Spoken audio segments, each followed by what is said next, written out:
counter! What a counter! Riptide! Pump with an elbow through Reigns!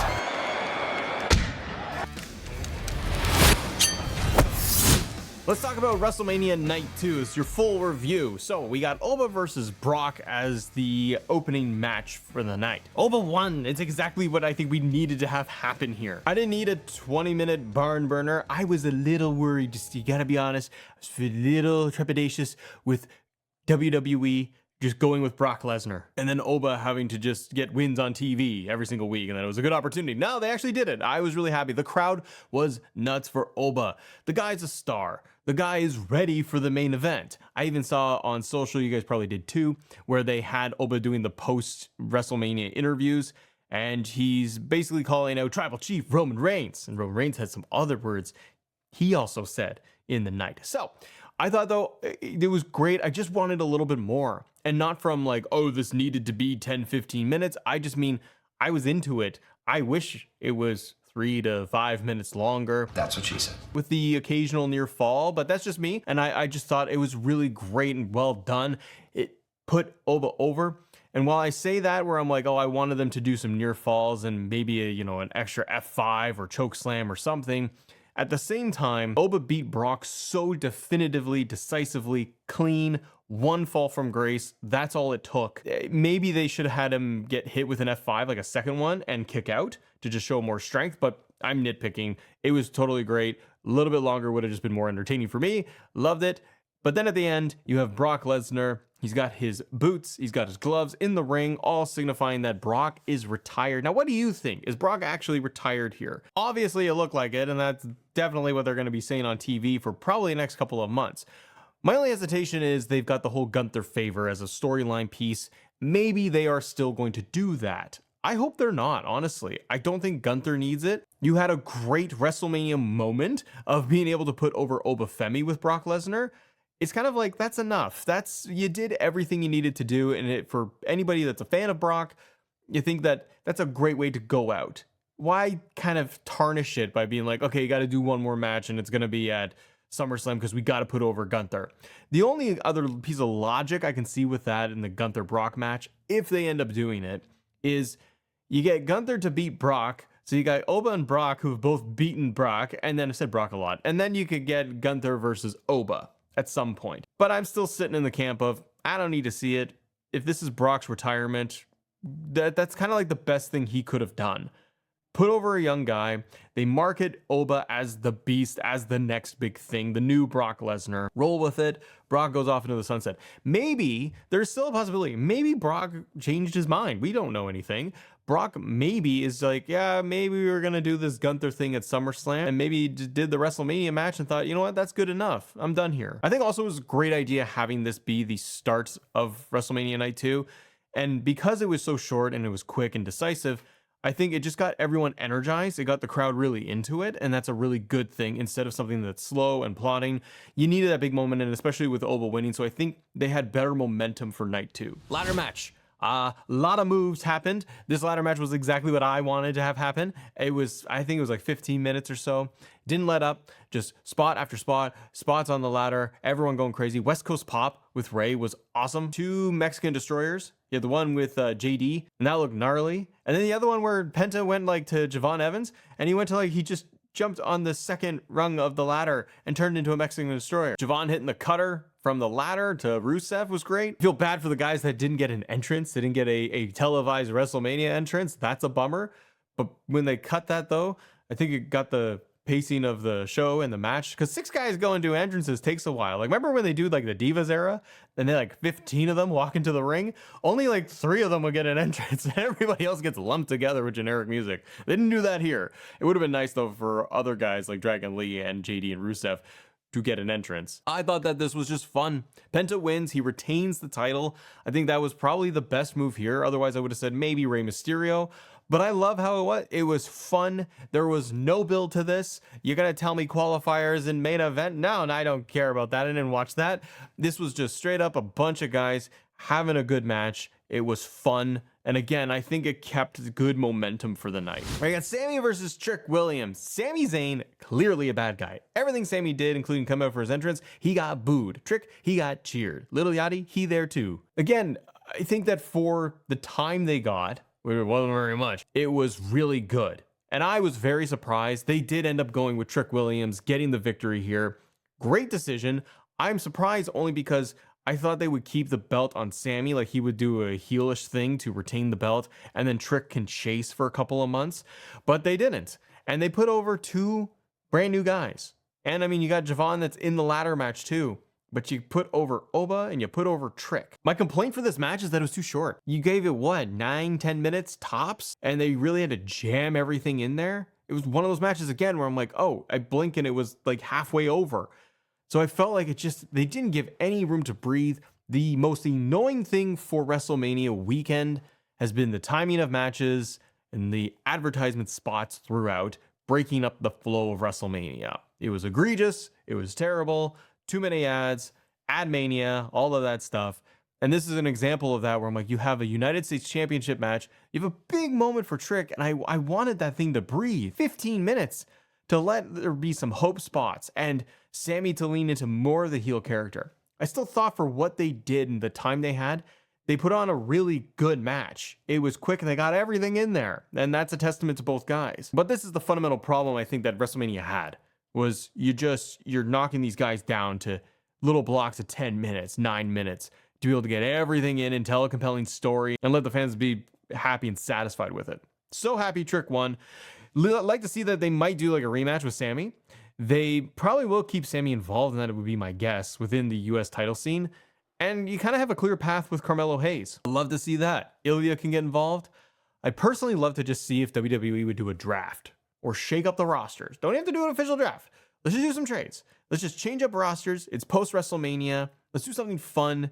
I think everyone has been on the Raw and SmackDown rosters respectfully, and I know there's crossover. Everyone jumps over when it fits for their storyline, but I love it if they just moved and they just were like, all right, Trick, US title, let's move that over to Raw. Let's get some fresh new names going after the US title. Let's move like Dom and Judgment Day to SmackDown. Let's do something different. Because I think and feel that the majority of the feuds, everyone has wrestled everybody. So I think now is a really good opportunity to change it up. They probably won't. They'll just keep doing it. But yeah, Trick shot and Trick pick up the US title. Good for him. Finn Balor, Demon Finn Balor, everybody, going up against Dum Dum. I like Dom's entrance.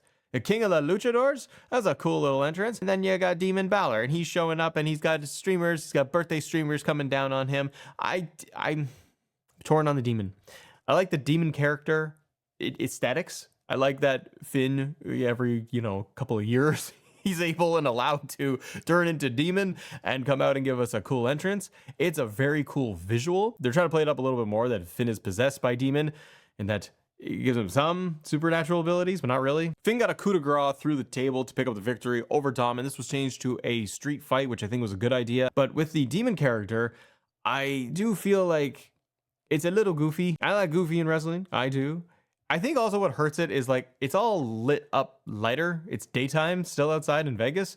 So you don't get like the really dark, creepy thing. And he's got the staff and he's like trying to jimmy and he's jabbing people in the audience and he's going, yeah. I thought that was silly. Also, he had all the streamers. He couldn't get all that off of himself. He keeps ripping at it. So it is what it is. Match was fine. I think that this match, because it wasn't going to be a street fight, if it wasn't a street fight, I think it would have been very forgotten. I think why this match got a little bit saved in my eyes. You got some toys in there. You got some chairs. You got kendo sticks, the table. Okay, you made it a little bit more. Again, short match. I think that also this match suffered from a lack of strong build. A lot of WrestleMania weekend felt like that to me, where the build, the road to WrestleMania was not very good. And so either the matches would excel and exceed expectations, or they're just kind of middle of the road. And this is one of those matches where I'm like, okay, all of a sudden it's a street fight, fine. But man, if that didn't have chairs in there to hit each other with to up the intensity, I totally would have just forgotten about this match and it wouldn't have mattered. And I think it's a detriment because the build had just been so lackluster. Or you had like 2 beatdown segments. Judgment Day turns on Finn, and then another one where JD and Dom attack Finn. That was it. The rest were promos or they weren't on TV. So they didn't put any effort into this. I think Finn, unless it's Judgment Day, move Finn to SmackDown. do something different. Just get him out of there because there's nothing more for the guy to do. Didn't love this match. Again, too short. They need to give everything more time. And also, it's a street fight. There's no Judgment Day interference. I found that odd. Liv and Stephanie's match, Judgment Day got involved.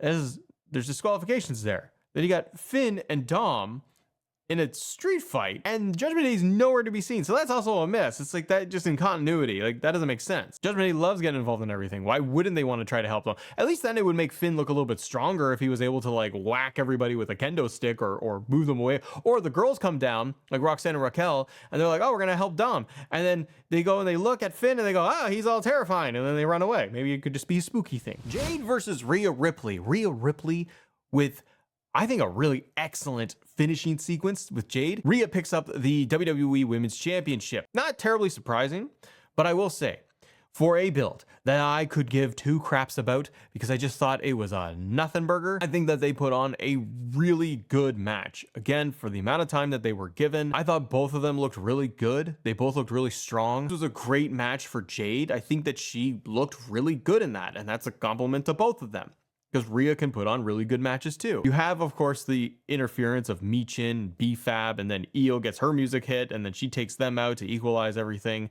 Felt a little predictable there. You didn't have Io on the card, but for Io fans, they got a run-in of Io at least. I thought the match was as good as you can get it to be. And again, I thought the ending sequence was really good. Where do you go from here when it comes to Jade, when it comes to Rhea, Io, everybody? The one thing I was hoping for, and I knew it wasn't going to happen, I was kind of hoping that they would do the celebration with Rhea, and then Io would turn on her and set up a big feud for them. This is why I feel like divisions need to be changed up and people need to move around on the roster a little bit. Jade, I feel like she's got her, bully faction that she's got going on, and I think she'll continue to do that. Maybe they do a rematch at Backlash. Maybe it's some tag team match, 3-on-2 tag team match at Backlash, unless Io is going to fight Asuka. I think maybe they will keep Jade hovering around the main event scene, maybe, but they need new contenders. I think they need fresh opponents. I hope eventually we do end up with an Io Rhea match and they just build that feud. But it would also be good to see Rhea get different contenders and for her to be on SmackDown a little bit more. Like her versus Jordynne Grace, I think could be a lot of fun. Maybe they'll start splitting up some of these tag teams on the women's side and they can have her have some singles matches against them. So then you got John Cena. He opens the show and says welcome and kicks off things, and then he comes out for the attendance calling. It was like 55,000 or something like that is what he reported. The Miz and Kid Wilson, they come out, again, John Cena's face, and we get a great moment where you got Danhausen, and he comes out, and he's got the Danhausen mobile, and he's got the mini Hausens. This was silly. This was ridiculous, and I thoroughly enjoyed it. I was giggling through the whole thing, man. I just thought this was pure entertainment. I was fine with it. The nut shot to Kit Wilson. Danhausen takes out the Miz. 5-knuckle shuffle from Danhausen. And then I love it just at the end because the whole smoke goes off. Instead of everything going black, runs out of the ring and goes under the ring. It's goofy. It's ridiculous. And I absolutely loved it. And that is something, when I watched that, it made me realize that what was missing a lot from this WrestleMania for the whole weekend, there were no backstage promos, interviews, segments. Like, we all felt the ads. We all felt commercial overload. WrestleMania, and I'm sure they didn't do this last year either. It's been a while. I noticed it a lot this year. But WrestleMania, quite often, you would get backstage interviews, wrestlers getting ready for their match coming up. You get segments where two people that are on different shows, they've never run into each other, they finally do, and maybe they cause some tension there, and they kind of like put seeds in of like, ooh, maybe they're going to do this down the road. They might add to a storyline layer for the match that's going to happen that night. We get none of that. This is like the first thing where I felt like, oh, this is just a segment of the show. And that's what really was missing, I felt, for WrestleMania was, give me that goofy gaga stuff a little bit. And it's involving the wrestlers, less celebrities, and just having fun. So I wish that they would do just more of that. And your main event, everybody, Roman Reigns versus CM Punk. Now, I did do a full review and reaction thingy of Roman versus Punk and Oba and Brock. I talked about that last night, so go check that out because I go in real detail about all of it, my thoughts on it. But overall, I thought that the match was really great for a WrestleMania main event. Roman Reigns is your new World Heavyweight Champion. I can't wait to see him come out on Raw and just holding the world title because I'm not used to it because he's just been WWE Champion forever. I'm excited to see what they will do. I wonder if Punk will take time off. It seems like AJ Lee is also going to be taking time off. Punk's been on TV regularly for a long time, and I could almost use just a full break from CM Punk as well. I don't need to see him in anything new. Give the guy a month. Just go rest, come back fresh, new storyline, new angles, new something. I loved how this was building throughout the match. It was not slow, but I think it went at a really great pace. It wasn't a traditional Roman Reigns bloodline match. I was fully expecting ref bump and then things to happen, shenanigans to happen. Didn't get that at all. I love the upside down Tree of Woe spot, and he hits him with the Superman punches and the steel steps. Love that there was blood. And Punk's elbow dive off the top to Roman Reigns through the table. Punk putting on the fans Ula Fala, like trying to do all that. I like that they were broken down, beaten down. Punk being too old, as Roman Reigns was kind of the whole theme and thesis for him was like, you are too old for this. You can't hang. And he proved that he was right. I love it was more of like Punk being just the grizzled old guy, kind of like what he likes to be, the Terry Funk. He likes that kind of role, and he couldn't pull it off. He tries to go for a second GTS, with Roman on his shoulders, and he couldn't lift him up because he's too broken down old. He's exhausted. So I love the whole story that they told, and it felt like a WrestleMania main event, and it's such a stark contrast for what we got for night one, isn't it? Night one was all over the place, overbooked, celebrities in and out, special guest referee, like there was and confusion, like there was a lot happening in night one, and you felt like for night two, at least I did, that it was stripped down, it was very clean, you were focused on the match, I was invested all the way through. It didn't have any big shenanigans, and that's okay. We got a world heavyweight champion, Roman Reigns. He beats CM Punk with like the super spear, and that's it. Now, the interesting piece is what happened in the post show. So I couldn't cover this last night because I was literally doing this show while they were doing their post show. So Roman Reigns said in the post show interview that he's going to be around a lot more. Basically, you're going to see a lot more of him all the way through to the summer. So he's implying that he's on maybe a full-time schedule, whatever that may be, but from now until SummerSlam. Again, at least that's what he's implying. We'll wait and see how often he shows up, what's involved, what's the story, what he will do. I'd like to see what it looks like with Roman Reigns back on TV more regularly, consistently. Will he have more relationship dynamic with the Usos? What will that look like? Is he going to run into Paul Heyman? And what's the next feud? What's the next story? Is it Oba? I feel like they got such crazy momentum with Oba Femi. I'm not saying do Oba Roman at Backlash. I think that's kind of silly. But Raw's going to be very interesting to see what they pull off. How do they position certain people? Are you going to have Roman and Oba kind of do a promo or run into each other? How long does Roman Reigns stay as world champion? Who dethrones him? Are we looking at a full year of Roman Reigns again? Are they going to build something to SummerSlam like Roman versus Gunther? Somebody different? Oba Femi, for example, too. I want to see Oba do something really cool. Like, if they went and threw him right at Roman Reigns right away and they're just like, screw it, let's go with the full momentum.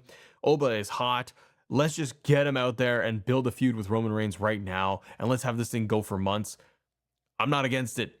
Oba's the big thing right now. So put that guy out there in the main event and see if he can hang with Roman. Or you do kind of a slow burn with Oba Femi.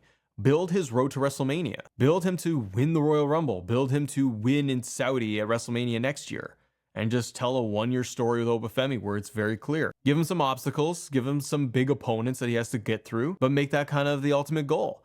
Just on the other side with that world title, I'm really wondering who's going to challenge Roman. How do they make it interesting? If he's going to be around a lot, I mean, what's a lot? Because we have Backlash, then we have Clash in Italy, and then we have SummerSlam. I think those are the big ones, let me know in the comments because I can't remember right now if there's any more. There's probably a Saturday night's main event in there, but I don't think that there's any other big shows other than like SummerSlam that they'll build to.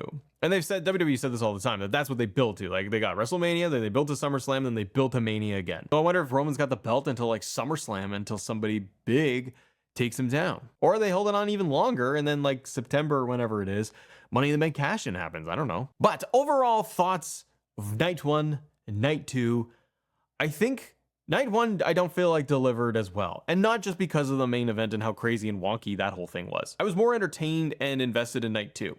I also don't know if it's just a matter of I got used to all the ads and commercials and flow of the matches from night one. So like I had a better idea and understanding what I was going to get into for night two. I had the expectations of like, okay, these are going to be short matches, ton of ads, sit back, relax, just kind of deal with it. So maybe that's part of it. But I did feel like there was more excitement, and I felt like it was just going at a better pace for night two versus night one. Oba, the ladder match, those were really fun. And I thought they did a really great job at the main event. I am by no means saying that WrestleMania was great this year. That thing had a lot of problems. Short matches, too many ads, all the stuff we've talked about. But the big question is, what did you think of WrestleMania? Night 1 and Night 2. Great, good, medium, bad. What did you think? But if you want to talk about the main event in a little bit more detail, this is yesterday's video going through all of it. Thanks for watching all the coverage for WrestleMania weekend. I really appreciate it. It's been a ton of content. And we got Monday Night Raw coming up too, so we'll have reviews for that too and see what happens there. Subscribe to the channel if you guys can. We're trying to hit our 100,000 subscriber goal. I appreciate it. Have a great day. See ya.